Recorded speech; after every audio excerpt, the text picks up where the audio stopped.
As I live my life, I sometimes wonder if I'm truly living well or just enduring. It seems that the more I try to grasp happiness, the further away it gets. There are many days when I question why, despite living harder than anyone else, I end up like this. I have nothing to boast about, yet strangely, there are people around me who bring comfort to others. There is always a warm energy surrounding that person.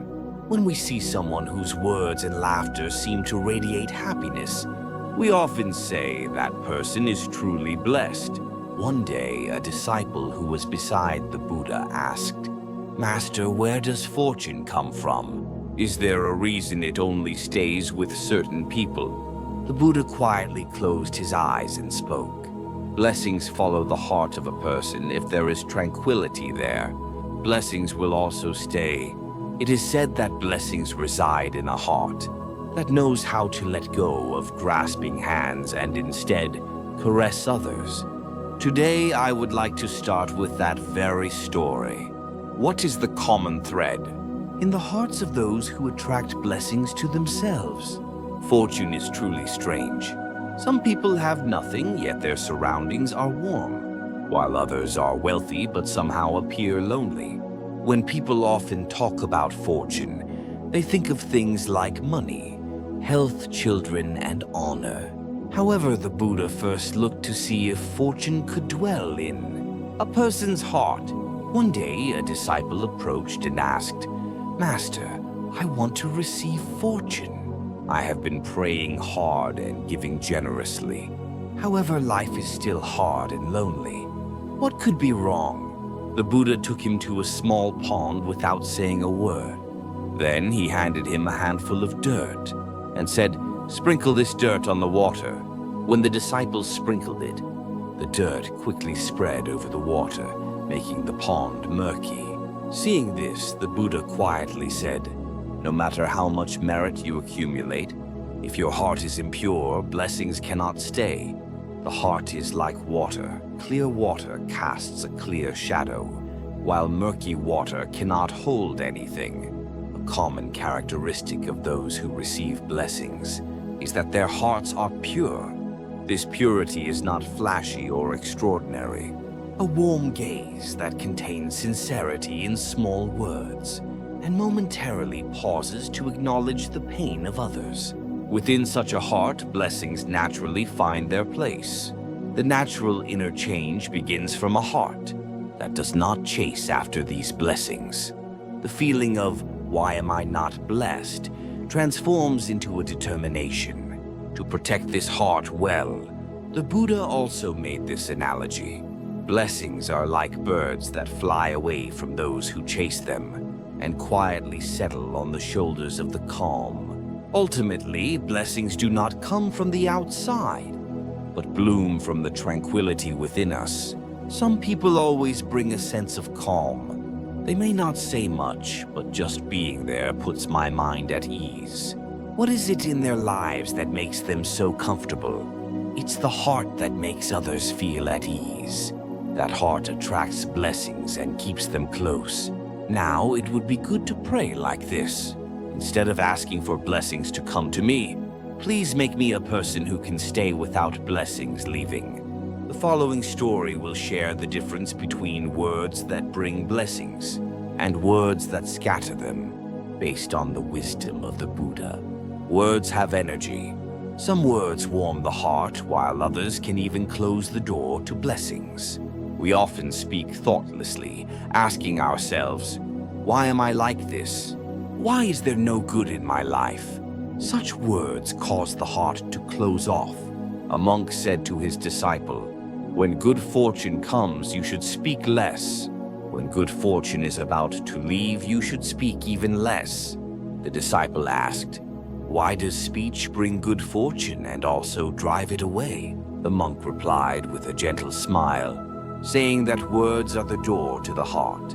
There is no place for blessings to enter, through a door that always opens to complaints.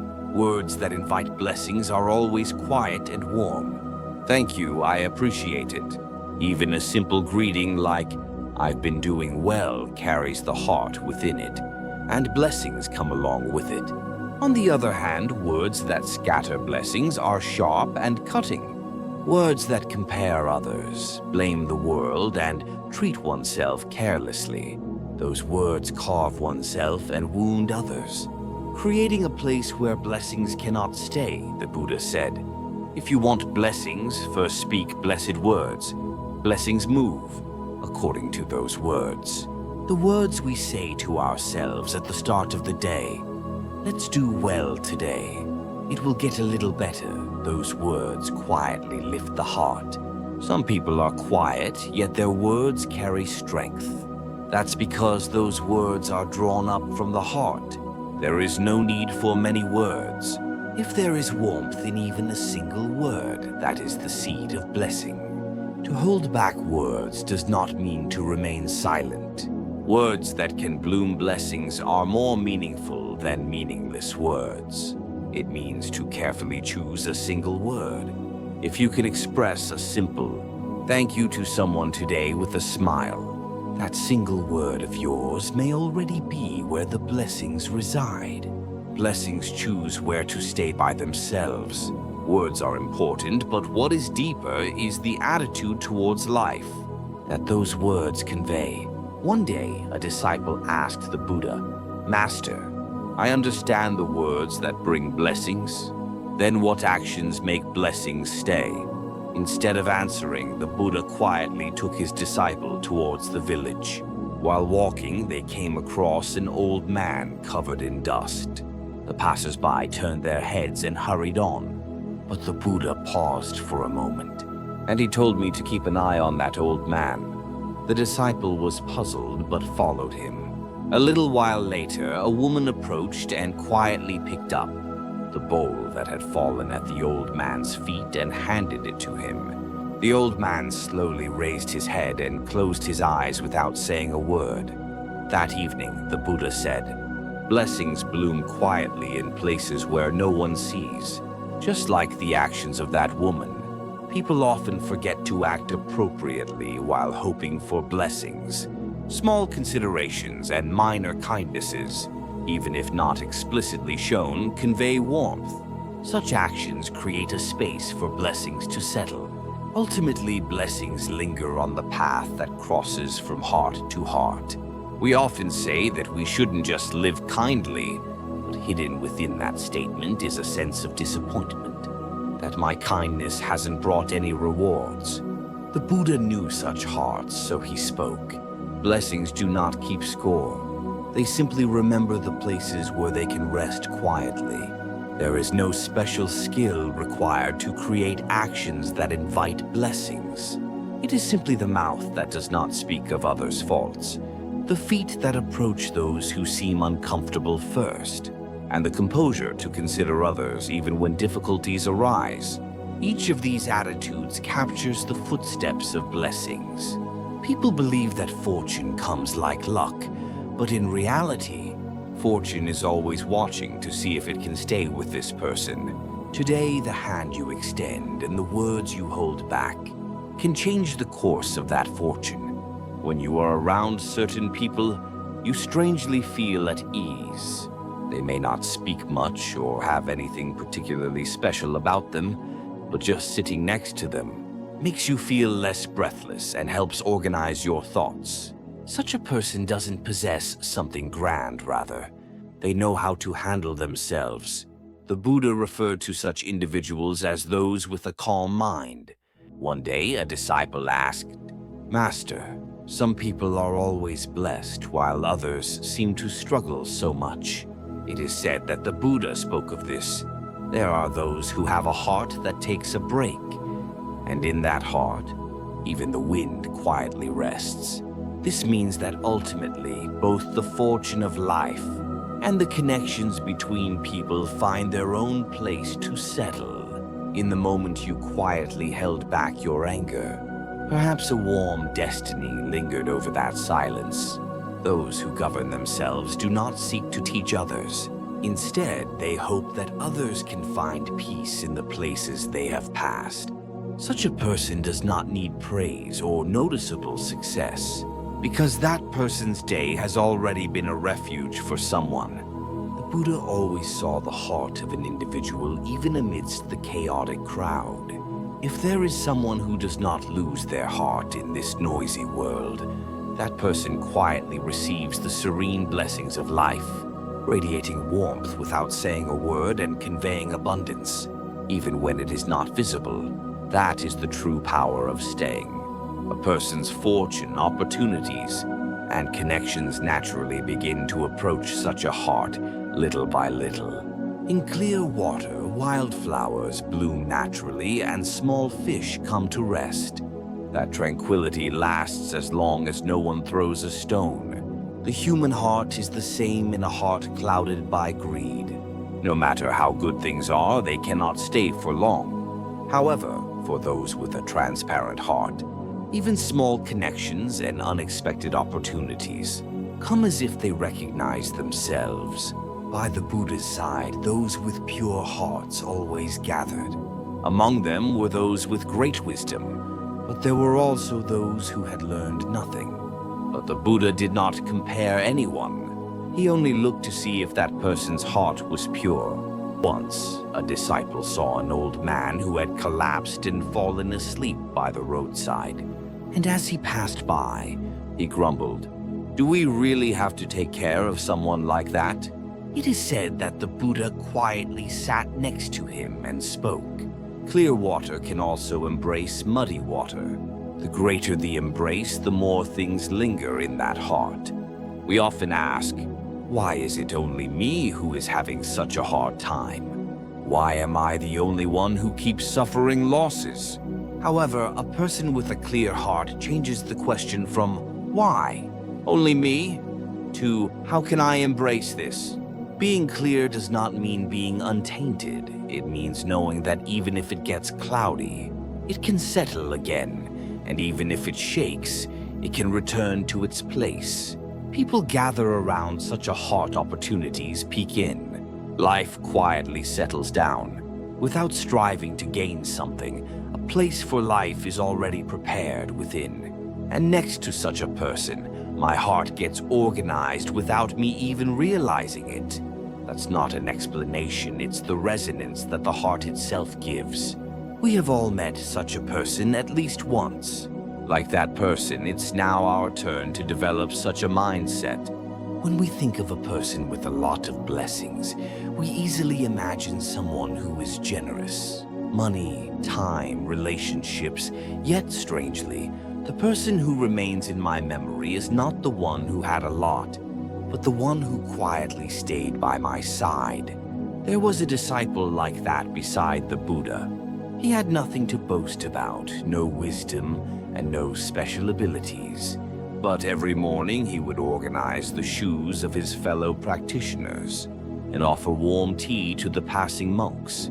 Other disciples would often ask, "Master, why do you keep that person around when he can't even understand the teachings properly?" The Buddha replied with a smile, "He may not have learned the law through words, but he already knows it in his heart." Blessings are not something that is visibly apparent. The person you want to stay by your side in life is someone who carries blessings, even if someone has little. A person who is accustomed to giving will always have someone by their side, because that heart brings comfort, and that comfort comes from small considerations. The ease of speaking a beat later, the eye that first observes the other person's place, the sensitivity to recognize others' sadness before my own. Pain such a person is already alive in someone's prayers without needing to call for blessings. We often strive to show more in order to have more. However, the reason relationships last is not because of the size of what a person has, but because of the warmth they give. Instead of the word blessing, I could say this: I could be myself next to that person. Just saying that means the world has passed by them. When you live very quietly and deeply, there are days when you want so much a stable life, a position that others envy, and loving relationships. But strangely, the more you have, the more moments of anxiety come. Even though I feel filled, I still feel empty. And even while smiling, it seems like my insides are hollow. At that time, the Buddha's words were as follows. Only an empty vessel can hold new water if we keep trying to fill it. There will be no place for blessings to settle. A disciple came to the master and said, "These days my heart feels so heavy, and no words or prayers seem to reach me." The Buddha quietly asked a question, "What is filled in your heart?" The disciple paused and said, "Resentment, regret, and comparison." The Buddha heard this and silently led him to the pond, then quietly threw a pebble. The ripples spread gently and soon became calm again. The heart is the same, it can be shaken, but it must know how to settle. If we keep trying to add more, we lose our peace of mind. True wisdom comes not from what you have more of, but from what you let go of. A person who has emptied their heart can smile at small things and be grateful for trivial connections. Such a heart makes others want to stay. The calmness that is conveyed without words is a gift of life delivered without a name. On the days we let go of a little greed, we become a bit closer to the world and a bit closer to ourselves. Do not fear the empty vessel. There is still room for the world to rest inside. Why do good things always come without warning? When we wait and they don't come, and when we strive and they don't become ours, we become weary. One day, a disciple asked the Buddha, "Master, I always try my best. I create good fortune, help others, and reduce my desires. Yet, why does life remain the same?" The Buddha quietly replied, "Fate lingers silently. The better it is, the more quietly it comes into our lives and settles down without a word. There are moments of gentle connections, unexpected opportunities, and days when our hearts are less shaken. These things do not come with great upheaval. It simply sits quietly in that place when we are enduring silently. If you keep checking for blessings, that quiet energy will quickly fly away. A heart that waits brings blessings to stay longer than a watching eye." The Buddha said, "Do not try to give blessings, but leave space for them to settle. Instead of trying to see what comes to me in life, it is more important to see what kind of heart I possess. This is the quietest way to change one's destiny. We often say, 'I no longer expect anything,' but within that heart lies traces of expectations greater than anyone else's. True abandonment is not expectation, but quiet acceptance. There is a blessing that quietly approaches within a heart, that embraces this life calmly, a warmth that is clearly felt even without a name. That energy lingers by our side like a quiet breath rather than a loud sound. When I look back on life, what remains in my memory is ultimately people. It's not so much what was said, but how I felt when I was with that person that stays with me more vividly. When I think of happy moments, I remember the people who were there for me during sad times. And those who sat quietly by my side linger longer than the words spoken.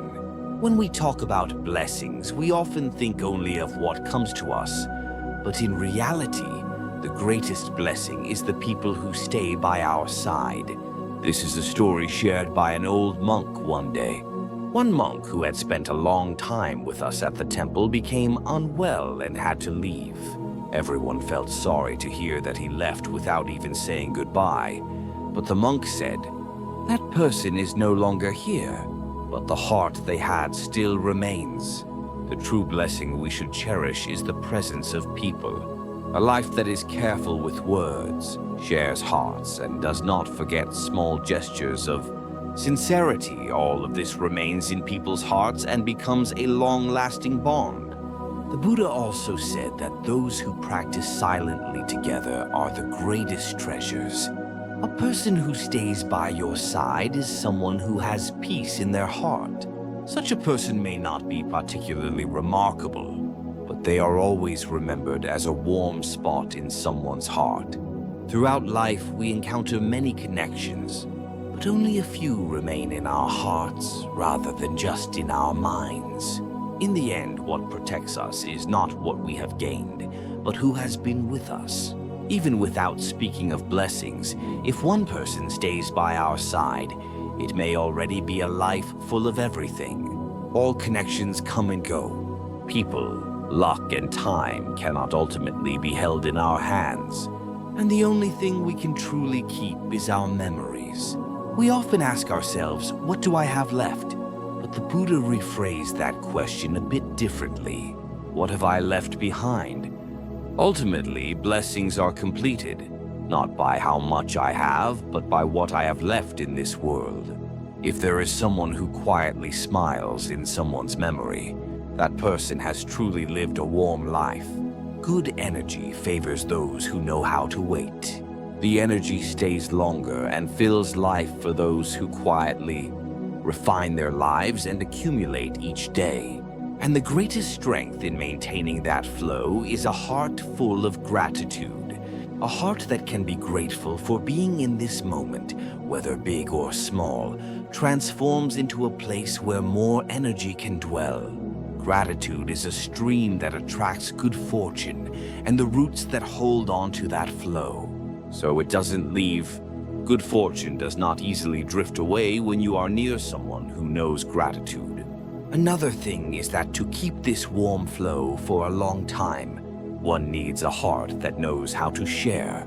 In a heart that only seeks to enjoy for oneself, the warmth of life easily dries up. On the contrary, it is the root that holds on to ensure that the flow does not leave. Even if it seems small, the energy grows deeper and wider. In the heart of a person who is willing to share, a person who knows how to share when warm things come their way. They are qualified to maintain that flow.